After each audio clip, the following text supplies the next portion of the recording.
On n'est pas obligé de croire au complot pour aimer les films conspirationnistes. Tout ça, ça fait des scénarios extraordinaires. Le premier film qu'on a décidé d'aborder dans le dossier de GeoHistoire, c'est un film de série B, un film de Gordon Douglas de 1954, de science-fiction, qui s'appelle Des monstres attaquent, dans lequel il y a une série de meurtres inexpliqués dans le désert du Nouveau-Mexique. Et progressivement, un agent va découvrir qu'il s'agit à l'origine de fourmis géantes tueuses. Et c'est un film qui va être considéré comme l'un des meilleurs bug movies, un film à grosse bestiole, qui va sortir la même année que Godzilla de Ishiro Honda au Japon.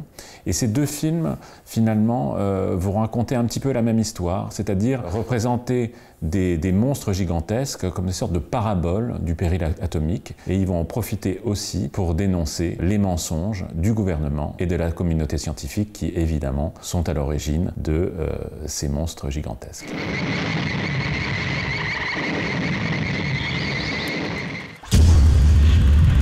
C'était gratuit.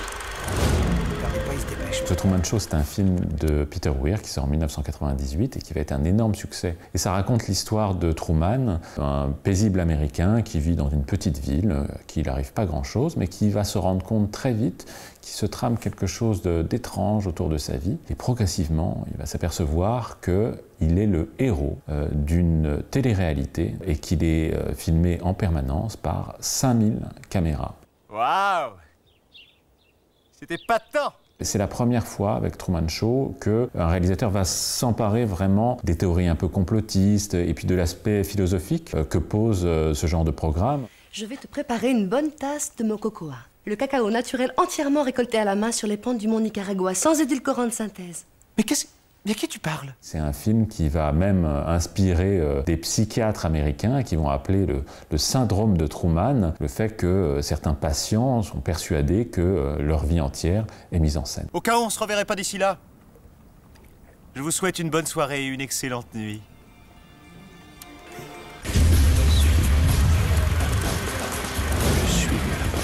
Alors Matrix des Wachowski, qui sort en 1999, a été un vrai choc à sa sortie. On a tendance à l'oublier puisqu'il y a eu pas mal de suites ratées depuis. La matrice, finalement, c'est une réalité artificielle. Elle est le monde qu'on superpose à ton regard pour t'empêcher de voir la vérité. Qui est créée de toutes pièces par des robots qui sont en train en fait d'asservir l'humanité en pompant leur énergie. Un film qui va devenir culte, notamment chez les complotistes qui vont se servir des références du film, notamment cette fameuse pilule rouge qui permet de sortir de la matrice, et qui vont se servir aussi de tout le vocabulaire puisqu'ils appellent aujourd'hui les matrixés ceux qui ne croient pas aux théories du complot. Bienvenue dans le monde réel.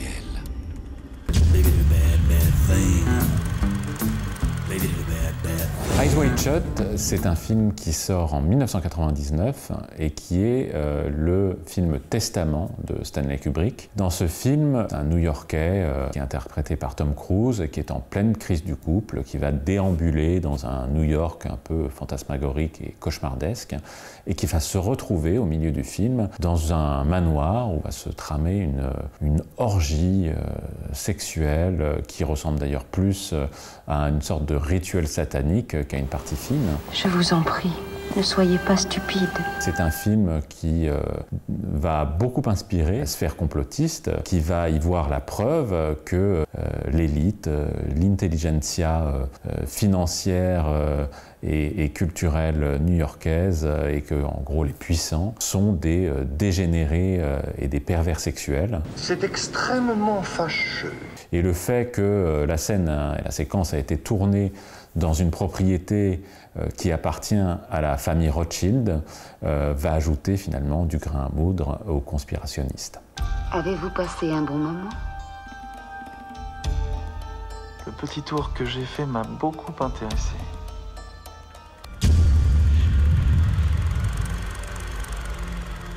Da Vinci Code de Ron Howard sort en 2006 avec Tom Hanks et Audrey Tautou et qui est inspiré évidemment du thriller métaphysique et religieux signé Dan Brown qui a été un succès monstre avec 86 millions de livres vendus. Ce film va reprendre le même scénario, c'est-à-dire Robert Langdon, qui est un spécialiste américain des symboles, qui va être mêlé à une machination secrète et qui va être accusé de l'assassinat d'un conservateur du Louvre. Je vais tout vous dire. Et qui va devoir mener lui-même l'enquête. Comme le livre, le film va jouer sur ce qu'on appelle l'effet de réel, c'est-à-dire qu'il va s'inspirer de véritables faits, notamment l'existence de l'Opus Dei, qui est une institution religieuse qui a été créée en 1928, mais dont le poids politique et financier n'a jamais été prouvé, mais qui va s'emparer justement d'un fait véridique pour brouiller la frontière entre réalité et fiction. Les 3 jours du Condor, c'est un film de Sidney Pollack qui sort en 1975 et qui raconte l'histoire d'un agent de la CIA qui échappe de justesse au massacre qui va toucher tous ses collègues. Il va découvrir que c'est l'agence américaine elle-même qui est à l'origine de ces assassinats. Et il y a des gens qui veulent me tuer. Le film est tourné juste après le Watergate, à un moment où l'Amérique ne croit plus en ses institutions. Qu'est-ce que vous avez fait? J'ai raconté mon histoire. On s'amuse comme on peut. Et c'est un film qui, avec d'autres, comme Marathon Man, Blowout, Conversation secrète, qui sont des films qui vont marquer un changement de paradigme dans le cinéma américain, puisque c'est la fin des riantes utopies des années 60, et on passe aux années 70 avec ce climat de paranoïa, cette défiance à l'égard des institutions, et globalement une noirceur beaucoup plus prononcée. Vous êtes vraiment un homme charmant. Dans Capricorn One de Peter Hyams, qui sort en 1978, la NASA organise, après la mission Apollo, le premier vol vers Mars. Messieurs, cette fois, en route pour Mars. Mais très vite, les ingénieurs de la NASA estiment que l'opération est beaucoup trop chère, beaucoup trop dangereuse, mais c'est compliqué de perdre la face. C'est le grand objet long et blanc qui est là-bas. Impossible de se tromper. Quand les caméras du monde entier sont braquées sur ce vol extraordinaire, la NASA va construire, inventer de toutes pièces et filmer dans un hangar cette mission sur la planète rouge. C'est vraiment incroyable. On marche dans ta combine, on raconte des histoires grosses comme une maison et ce monde de vérité et d'idéal est protégé. Et c'est un film qui, évidemment, fait référence à toutes les théories complotistes qui ont touché la mission Apollo de 1969, puisqu'on a accusé la NASA et les studios hollywoodiens d'avoir recréé artificiellement le vol sur la Lune.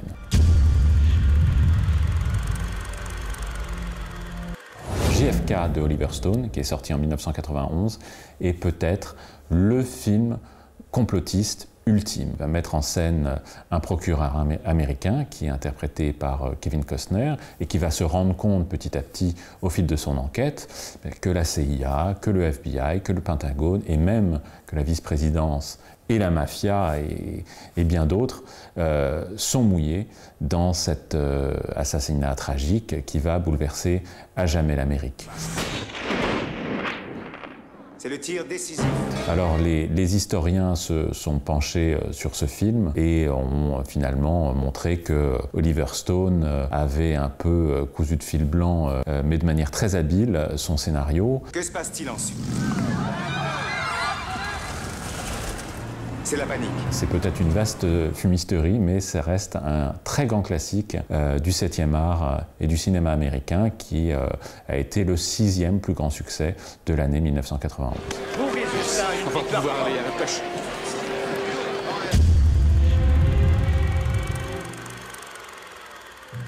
Dans Géohistoire, on va parler aussi d'une autre série B américaine des années 50 qui s'appelle L'invasion des profanateurs de sépultures et qui raconte comment en Californie, certaines personnes vont devenir subitement un peu apathiques, sans émotion. Et un petit médecin du quartier là, va découvrir que derrière tout ça se traque une incroyable machination extraterrestre. On dirait des cosses géantes, mais quelle horreur! C'est comme ça que le corps que nous avons trouvé s'est formé. Et c'est un film qui, en 1956, va être interprété comme une sorte de parabole sur le péril soviétique, puisque, à l'époque, ceux qu'on accuse de vouloir laver le cerveau des Américains, c'est évidemment pas les aliens, mais ce sont les soviétiques. J'ai rarement entendu une chose aussi étrange.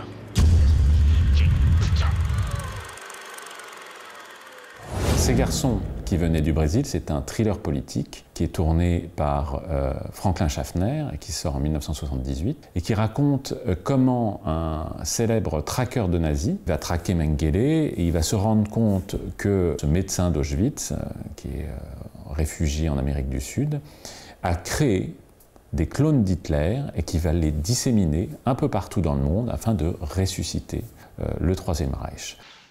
Tu es le double vivant de l'homme le plus grand de l'histoire. Adolf Hitler.